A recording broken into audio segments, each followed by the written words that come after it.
जी, मैं अपने उस्ताद वसीम के साथ नालंदा प्राइस अपार्टमेंट में काम करने गया था। तो काम करते हुए मेरे उस्ताद ऊपर काम करने गए, मैं नीचे पार्किंग में बैठा था सामान के साथ। तभी 2 लोग आते हैं, उनमें से एक डॉक्टर नरेश शर्मा गंदी गालियाँ देते हैं, जाति सूचित गालियाँ देते हैं मेरे से, और मुझे मारते हुए लिफ्ट में ले जाते। मेरा सर फाड़ दिया और लिफ्ट में ही मुझे जाति सूचित गालियाँ देते हैं। क्या कारण था? पता नहीं, मैंने कुछ भी नहीं किया और मुझे मारते हुए लिफ्ट में ले जान से मारने की वो देते हैं मेरे को।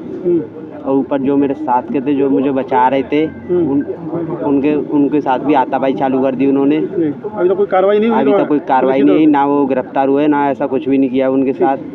Thank you. Doctor Naresh Sharma, इसके द्वारा एक दलित बालक के साथ मारपीट की गई, अपने घर के अंदर बंद करके मारपीट की गई। उसके बाद 3-4 दिन पहले सीपी साहब से भी मुलाकात हुई है, हरि पर्वत में भी मुकदमा लिखाया गया, लेकिन आज तक न तो नरेश शर्मा की गिरफ्तारी हुई है, न उसके खिलाफ कोई कार्रवाई हुई है। वो आज भी धड़ल्ले के साथ, जो उसके साथ बाउंसर चलते हैं, वो बाउंसर चलते हैं जिनके ऊपर, बाउंसरों के ऊपर भी आपराधिक मुकदमे हैं। लेकिन वो इतना पावरफुल डॉक्टर है कि जो जांच अधिकारी बना, आयु बनने के बाद सुबह ही वो आयु छुट्टी पे चले गए 5 दिन के लिए। क्यों? क्योंकि एक दलित व्यक्ति को पीटा गया। अगर कोई पावरफुल, जो सत्ता में कोई मजबूत आदमी के साथ अगर कोई घटना घटती तो आयु छुट्टी पे नहीं जाता और उसकी जांच होनी चाहिए थी, जांच होती, और अभी तक ये डॉक्टर जो अपराधी है ये गिरफ्तार हो जाता।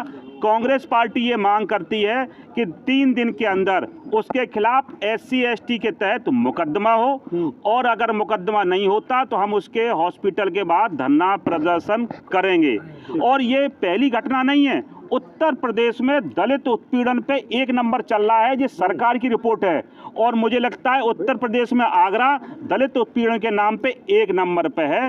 ये कांग्रेस पार्टी बर्दाश्त दलित इंसान है और उनको डॉक्टर ने इंसान नहीं समझा। वो दलित था, इसलिए उसके साथ मानवता का व्यवहार नहीं किया। वो कोई सामान देने आए थे और क्या बात हुई, उसको इतना बुरी तरीके से पीटा, उसके माथे पर चोट आई है।